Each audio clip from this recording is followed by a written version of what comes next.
All right, well, we're glad to be here. It's an honor to be here at the Peach Bowl, Chick-fil-A Peach Bowl, and looking forward. It's had a really good practice today. I was very proud of the way our kids came out and worked. They always wonder how they come off a layoff 3 or 4 days. I was very pleased coming into the game, and I've been very pleased after the first day today. They had a great attitude, and we got work done. We had a normal Monday practice. We extended about 8 or 10 minutes on a couple other things we worked on, but kids went out and were very sharp. Looking good condition, and the guys had done some things while they were home, so very pleased with that, and looking forward. We're going to have a great practice, great preparation, and looking forward to playing a great Houston team. So questions y'all got? I think you mentioned it, and somewhere in the middle of the season the team really kind of figured out how they wanted to practice and do it the way that really worked for them. At what point was that they kind of... I think they always worked hard, but I think working efficiently and understanding the big picture of things and how practice habits really carry over. And sometimes when you're young, it takes you a while to grasp that. But, I think in the middle of the season, once in the second half of that season, I think we've grown a lot. Is that first practice after Christmas usually a good indicator of a team's mindset? It kind of is usually. I don't say that, hopefully it'll continue to the next couple of days. I don't want to put that in where they can relax, but, just the attitude you come back with. You hear just to have a good time, you hear to practice, you hear to play. You always say they're ready to play, but I mean from the get-go. When the game comes, guys start getting into it. But today we were sharp. For our first practice coming back after a 3-day layoff like that, even the skill level, throwing and catching the ball, playing the ball on defense, A lot of the skill level things that take a day or two, blocking, picking up blitzes, doing things like that. Our mental approach to practice was really good. Kick the ball very well. Usually kicking and throwing, sometimes you don't get to do as much when you're off 3 or 4 days. But, on all those aspects, they've been worked on it. They worked on it when they went home. Jimbo, did you see what Dalvin did when he went home? Yes. I think it's just another indication of how he is and the kind of young man he is, the impact he can have. And I think that was awesome. I really do. And again, putting a smile on somebody's face. And I think he's realizing, too, because Dalvin's such a shy guy in a way, you know what I'm saying? I think he's realizing the impact he can have on a lot of youth and a lot of young people in this country, you know what I mean? And in that case, in the hospital, and who he really is. Sometimes, I know this sounds crazy to people, but those guys really don't realize who they are and how many people really look up to them or know who they are, or they kind of get embarrassed by it because why would they want to see me? You know what I'm saying? I'm just a college football player, but I think he's starting to grasp that and embrace that, and I thought it was a great gesture, and to me, is indicative of who he is as a person. Do you talk to the guys about how to balance the fun and educational stuff, or is that something kind of the leaders of the team? No, we do. We spend a lot of time with that. In our community service things we do, but also the impact they have to have and the role they have to have of who they are. And they're as well known as anybody in the country. College football is maybe the most watched sport in pro football, most watched things in this country, and we're a very highly watched team. We're on TV every week, and people know who we are, and we're significant, and people know who our players are, and I try to tell them the impact they can have. And again, like I think, some of them it takes time, not from they don't want to do it, they just don't realize how big not from a celebrity is not the word I'm saying, but how well known they are and how young kids and people look up to them. So. What's the fine line? It's not for championship, but there's a lot on the line. Oh. There's a ton on the line for both schools, and we're having fun and being rewarded for this week and making it making a business trip also. I think compartmentalizing, and I think we talk about that a lot. I think you have to learn to do that the higher levels of ball you go, because we told them today, we're going to have fun. We're here to have fun, and you guys enjoy this thing. This is what part of being a ball. That's what bowl games originally were. They were in the old days. It was a reward for what you had during the season. Because remember, they used to name national champions after the season. Bowl games didn't even count, and so it was like that. But there also is there's an educational part.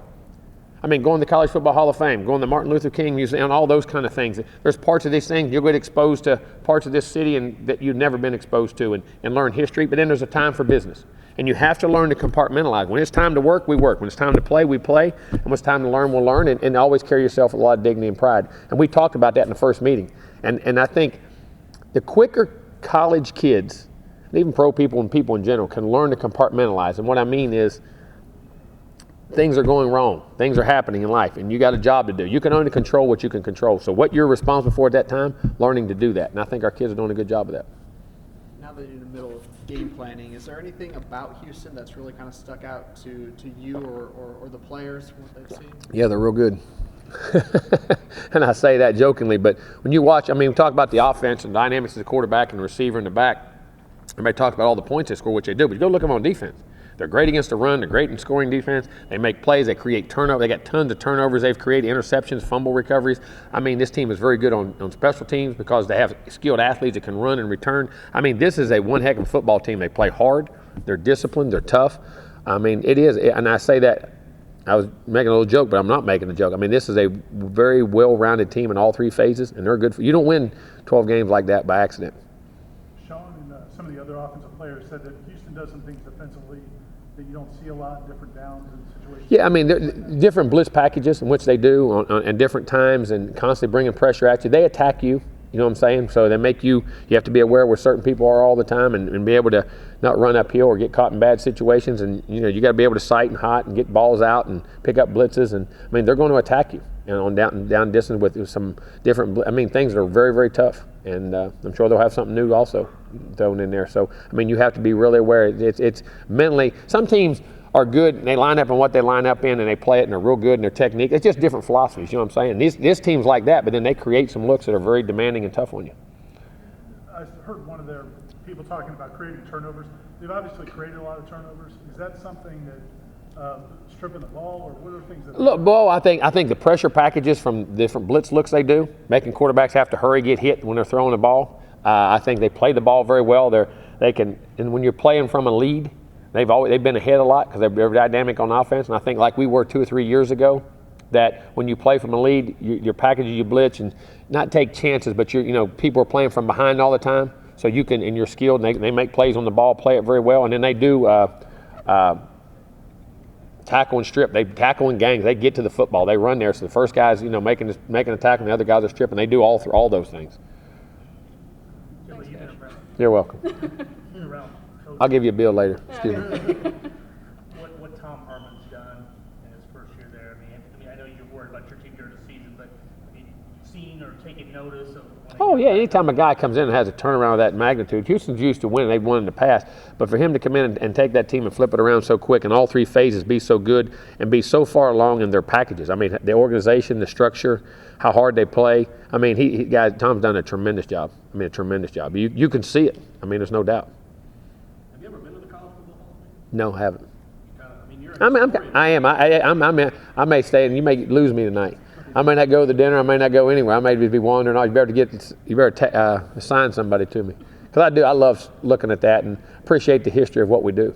You know what I mean, and what's been there before, and the coaches, the players, all the things that went on before us. I love that kind of stuff. I'm sorry. It's cool Bowden kind of exhibit there. Is that right? Should be a big exhibit. Coach, kind of going along with that though, I mean, and you addressed it a little bit earlier, but all the things that you guys get to do this week, I mean, just how great is this for this team being exposed to this kind of stuff? Well, there's education in the classroom, there's education out of the classroom and what goes on. And being here to be exposed to how many times you get to take a trip to Atlanta and spend the whole week and get to go see the whole city, go to College Football Hall of Fame, the Martin Luther King Museum, I mean, just all the different things that this city has and what it has there. And it is an educational process for these kids too, and expose them to a lot of different things in this world. And that's what sports does. I mean, as we talk about the competition, everybody's so caught up in winning and losing the game, but sports provides so many opportunities for people to go and be in different parts of the country, the world, whatever it may be, that you would never get exposed to, and it may change your life forever. I mean, there may be something there that triggers for 1 or 2 of our kids that triggers what they want to be in life. Maybe more than that. You don't ever know, and I think all this is part of growing up and learning. Jimbo, did everybody make it in? I know you got guys traveling in from different. Yeah, everybody's in. Everybody's in. Just be here. I think we only had two delays on planes, which is amazing on Christmas Day. Everybody healthy, good to go? Yeah, I mean, we're relatively healthy. I mean, we got our normal nicks and knacks, and like I say, Mavetti and them guys are still banged up and stuff, but I mean, has the issues there, but as much as we can be.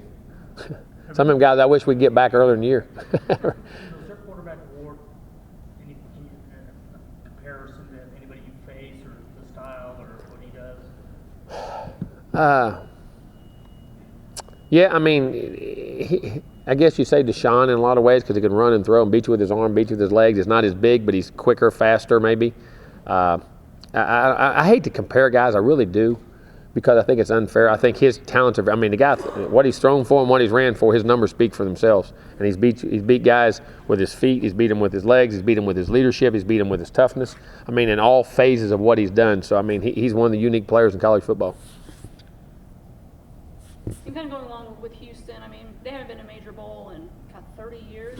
Does that kind of add a unique element to this game, knowing that, I mean, they're really trying to play upset to you guys? Yeah, I mean, I think it does. I mean, for them, I mean, but as us, it's an opponent we have to look at who's a very good opponent and play them that way, and they're going to do the same thing. I mean, I guess we had that happen to us in the Orange Bowl a couple years ago. We played Northern Illinois. Now you see them constantly being in bowl games across the country, and that was a heck of a program.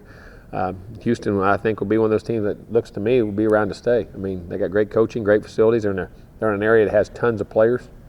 I mean, they have a chance to be a very good program, and always have been in the history of their program. Back in Bill Yeomans and winning Southwest Conference titles and running that split-back veer, and there was some great teams back then. They kind of got left out a little bit when the conference is shaking out and everything. Do they look like a Power 5 conference? Oh, no doubt. I mean, they have size, they have athleticism, the skill guys. I mean, you're in Houston's one of the great cities in America for football, and in that surrounding area, and in that whole state of Texas, you know, and so you're going to have players if they go out and do their diligence, and now they're winning. I mean, I just saw, and I saw somewhere they had a couple top 50 guys in the country commit to them in certain places around there. I mean, they're going to get players. There's no doubt, and they look just like all the teams we play every week.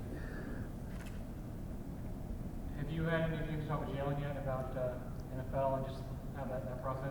We'll address everything after the game. Those guys don't want to be any distractions or anything there. Do you have I mean, obviously it's something you deal with all the time. Do you have a process in place of how you deal with these things? Yeah, I like to, and then when we get in and give them their evaluations, what they get back, you know, the procedures they go into it with, and then sometimes we'll have a talk in the beginning of December, what they're thinking, what goes on, if guys are definitely or when they're not, or whatever, and then try to not make it where it's a distraction to the game, and then all be announced after the game.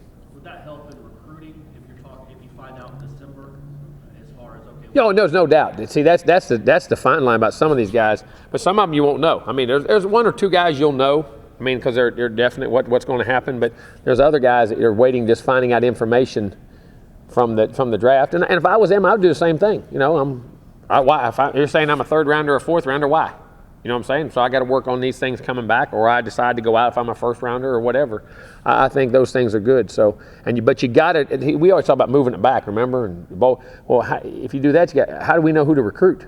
I think that's a fine line in there, boy. It's tough. Do you also tell them too, like mock drafts in October? If you go look at the mock drafts, I wish they had to be held accountable. Whoever puts those drafts out, all right, now your job depends on what percentage of this is right. You know what I'm saying? And it'd be just like this microphone. It'd all go right to the side. You know what I'm saying? It'd all go right to the side. But you know what I mean? I mean, it's funny how, well, I'm in so-and-so, or I'm not in so-and-so. I mean, none of those guys know. I mean, and you got to play the season out. You know, it's. I wish they got held accountable to those things. Well, I mean, also when you're talking to someone like a Jalen, who right now is, you look at those mock drafts, is top 10, top 5. That's not really the information he needs, right? You think it's NFL? No. I mean, it's what's coming from the NFL and what's coming from certain people we can get information from. Because there's no reason for us to. I'm going to find all the proper information for them and what I think is good information. Because that's the key. Make a decision based off what is really factual. You know what I'm saying? Because it's your career. And that's what you want to do for them. Do you have a few guys that you kind of count on to give you a good sense of where guys might go? Yeah, I do. I have guys that I talk to in my circle that are very accountable and you know, give you pretty good feedback for sure. Do the NFL teams really even know right now? I mean, they haven't even started a lot of their problems. No, I don't say a lot of them, but a lot of their scout work, they'll know coming out. You know what I'm saying? A lot of them are, especially they'll have to in December because they have to everything gets sent into the NFL. You know what I'm saying? So they've got a pretty good idea. Would you say you're prepared for the possibility that he might go? Yeah, I mean, you prepare for those things all the time, or otherwise if he doesn't, you know. 2 more questions. He's grouchy, isn't he? I don't know how Houston runs their offense, but is there a chance that he and Harris could match up a lot to Jalen Marcus Harris? Probably. I mean, they could. They move them around in certain situations, yes. But they're a no-huddle team, too, so sometimes they can move guys, too, and, you know, you can personnel match them, or you can just stay on the same side either way. But they could be, yes. Late in the year, you guys were using sometimes at a time? Six for sure. Usually not 7. We weren't getting to 7. Yeah, on a spy package, yeah. And what we're doing, because you got athletic quarterbacks and guys that can be in space. You can blitz them, or he can use him as a cover guy. You know what I'm saying? You don't know, are they in 3 down, they in 4 down. That causes problems in blocking schemes and how you protect.